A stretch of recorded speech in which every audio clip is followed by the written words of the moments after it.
So ayan mga lods at good evening. So maligayang pagbabalik sa ating muting channel ano. So ayan at ito.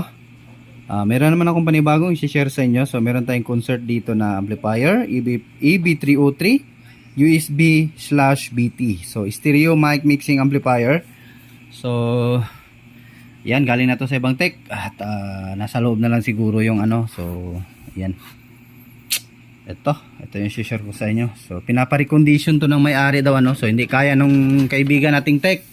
Hindi siya kompleto. Sinubukan niyang ayusin kaso hindi kompleto yung mabila nilang ano, mga parts ano. So hindi kompleto yung sa town na electronics. Na kung saan bumibili din ako ng mga parts na pag wala rin ako ano. So kaso problema pagpunta ko wala rin doon. So kaya no choice kundi mag-order ako sa online.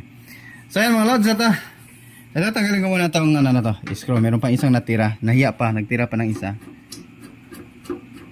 So sana hindi ano to. So sabay-sabay natin itong sisilipin. So ayan, bago natin to i-open, baka hindi ka pa nakasubscribe dyan, ay subscribe na po sa ating munting channel mga lods. At ayan, pakihit ng notification bell at ilagay sa all para laging updated. So ito na, tanggal na yung casing nya.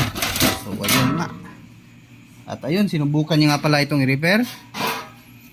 So yun nga ay hindi niya na-repair, gawa nga nang hindi kompleto yung parts. Ano yun? Ano to?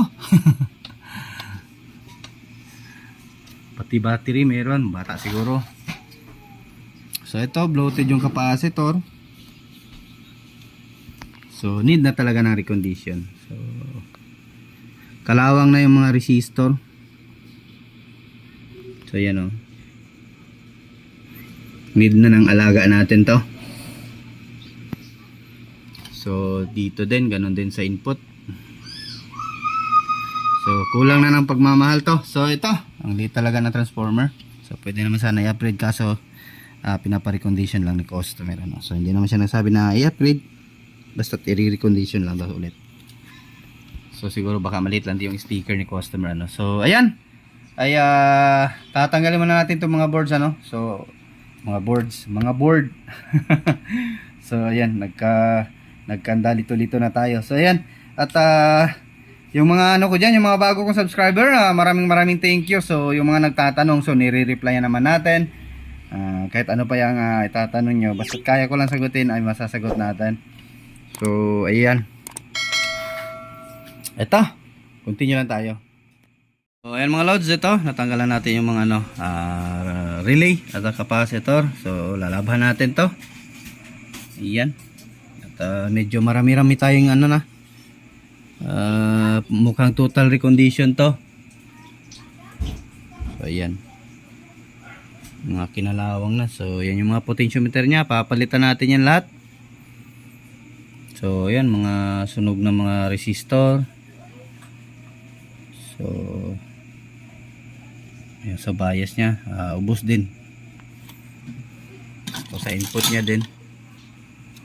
So ayan, lalaban ko muna mga lods ano, para naman gumanda-ganda pag ano natin, aayusin na natin. So ayan na mga lods, nalaban na natin at napatuyo na din natin. Hot air na lang natin ano. So gumamit tayo ng hot air para matapos natin to ngayon kasi bukas sa solar na naman tayo. So ayan, mukhang bago na siya at natapos na natin siyang labhan. Ayan, tuyo na yan. So i-treat na lang natin kapag mapalitan na natin yung mga need palitan. Ayan, i-treat na natin. So ito yung input board.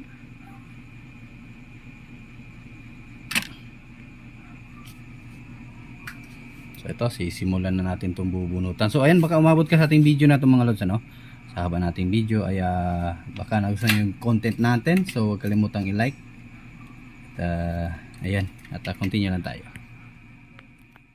So ayan mga lods, natapos na natin tanggalin ang lahat ano. So ayan, yung natira na lang yung sinare diode kasi hindi naman yan kinakalawang. Kasi copper yan ang paano. Pati yung ating 5 volts resistor, pati mga OPT copper yan. So yung mga resistor lang talaga lahat. So ayan. So ayan na yung ano natin. So may mga tinanggal tayong mga kinalawang. Dito marami yan. Ito din dito. Yan, tinanggal natin. Kinalawang yan ano. So yung natira ay okay pa naman. Nandito talaga sa main amp yung ano, malala. Yan yung mga ano, tinanggal natin. So pati yung mga 2 watts na no, hindi pinalagpas ng kalawang. So ito at yun, may binibenta pala akong mga parts mga lods ano. Sa 302 wala pa ako. Hindi pa ako nakapag-post, pati yung sa 737.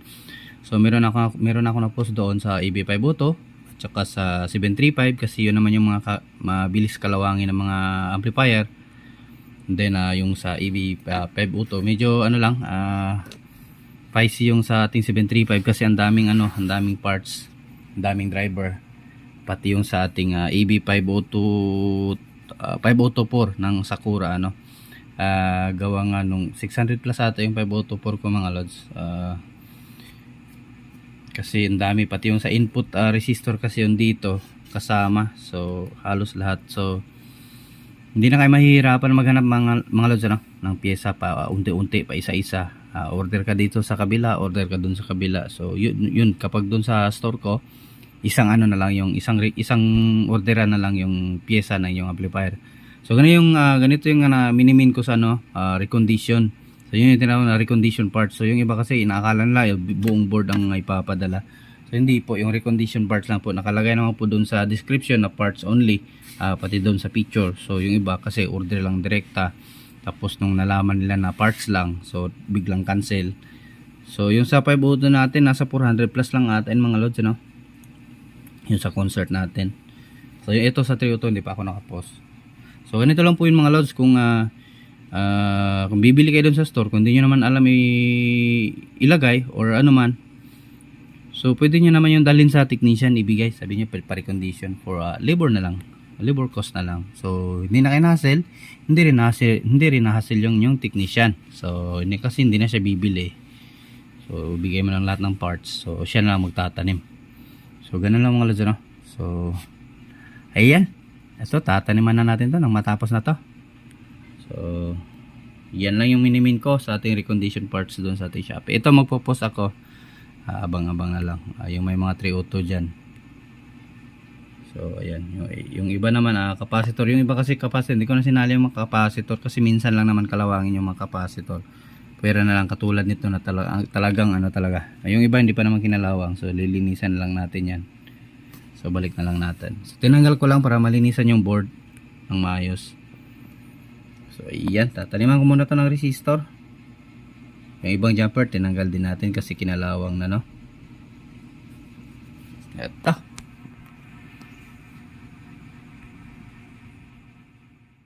So ayan, natapos na natin yung resistor mga lods sa pagtanim no. So next na naman yung mga driver, transistor. Dito tapos na din natin taniman lahat. And then taniman na natin ito ng potentiometer na ang kulang dito. Master volume. Kasi kalawang na yun lahat sa kanya mga lods. So dito tatapusin na natin ito main amp natin.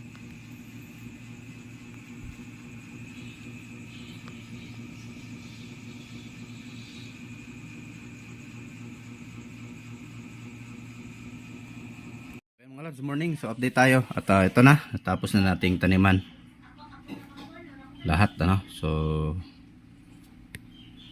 blurred, ayan, ito okay na din.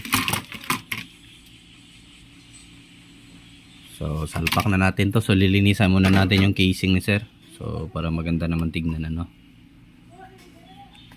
So ito yung mga ano na pinalitan natin. So wala tayong 180 to 20 yung nilagay ko. So pwede lang yan. 560 ohms o normal lang 5 watts. So yung 180 na isa okay pa naman. Yung body lang yung parang kinakalawang pero buo pa naman siya. So yung capacitor natin napalitan na natin. So ayan, na-check na din natin yan. Buo pa naman yung output niya. So susubukan ko tong ano. Wala akong 9014 so hindi pa dumating yung order ko na 1,000 pieces. So ang nilagay ko sa 9014 ay 2N551. So tignan natin kung magki-click yung relay. Kung gagana ba yung ginawa nating ano. Pag replace ng sa 9014 ano, 2N551 yung pinalit natin. So try natin mga lods ano. So ito at update ko kayo ulit. So isasalpak na natin to, din lilinisan ko muna yung casing bago natin isalpak to lahat para naman ay medyo gumanda naman tignan ano. So ayan. So ayan mga lods, ito update tayo, natapos na natin ibalik lahat ano. So ayan, pinalitan ko din yung blower niya, sira. Ayaw umikot nung pag-testing ko no. So bagong blower yan, may price pa. Ayun o. Hindi ko tinanggal. So ito power natin. Ayun, nag-click na yung relay. So may delay naman mga 5 seconds. USB lang tayo.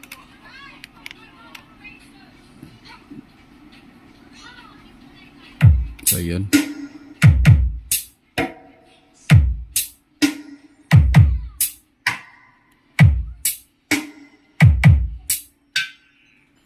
So ganyan lang mga lods. So recondition lang. So baka may nahihirapan diyan sa parts no. So baka walang available na 9014 itong sa bias. Ito dito sa kanyang anong tawag dito?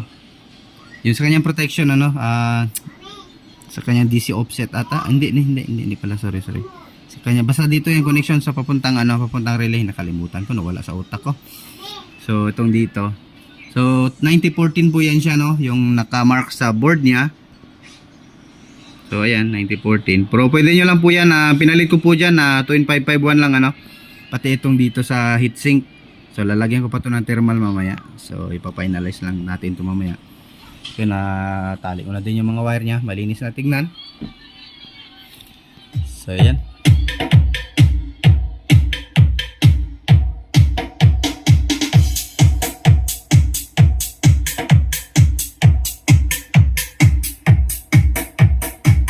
So nagtunog bago na.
So ayan, mukhang dana tayo mga lods ano. So maraming thank you. So huwag kalimutang i-like yung ating video mga lods ano. So success na yung repair natin, repair condition. So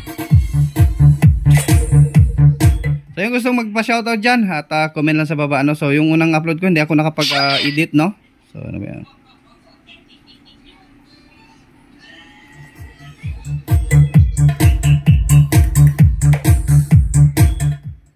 So ito at mukhang magchat-chat si Sir Jess sa atin, si Sir Jess Mirandalla. So DIY din, may shop din no. So ayan, nagtanong ako sa kanya. So ayan, shout out sa inyong lahat mga idol no. So yung ating mga idol dyan na bagong pasok lang sa ating channel ay maraming thank you. So ang daming nagte-text sa atin at pagkatapos ito solar na naman tayo. Punta pa pala ako sa kabila, grabe yung oras natin.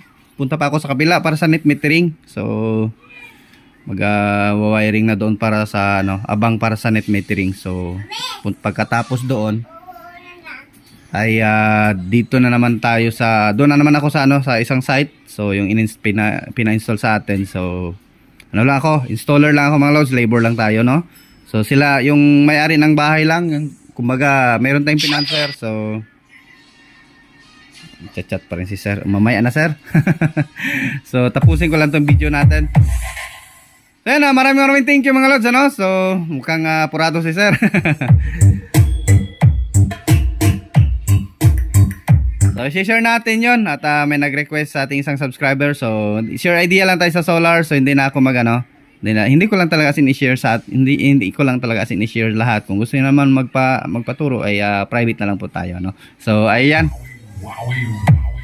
At maraming thank you. Thanks for watching mga idol. At magandang buhay. Bye-bye.